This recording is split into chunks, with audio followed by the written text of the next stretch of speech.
আর আমি বারবার একটা কথা বলি যে এই দুনিয়াতে আল্লাহ ছাড়া আমাদের আপন বলে কেউ নাই।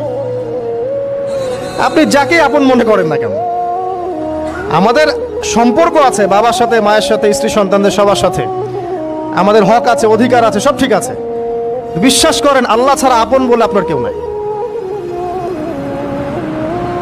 এই যে গার্লফ্রেন্ডকে আপন মনে হয়, এরা আপন না।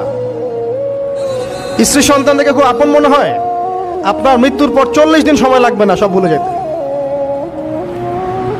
পিতামাতা, ভাই বোন সবাইকে আপন মনে হচ্ছে। পিতামাতার স্থান বাবা মার পরে, আল্লাহ রসুলের পরে, সেটা ঠিক আছে, কিন্তু আপন আল্লাহ ছাড়া তারা নন। আপনি তাদের মনোপুতভাবে নিজে প্রতিষ্ঠিত হতে পারবেন না, তারা আপনাকে চিনবে না।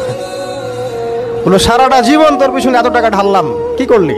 কিচ্ছু করতে পারলি না।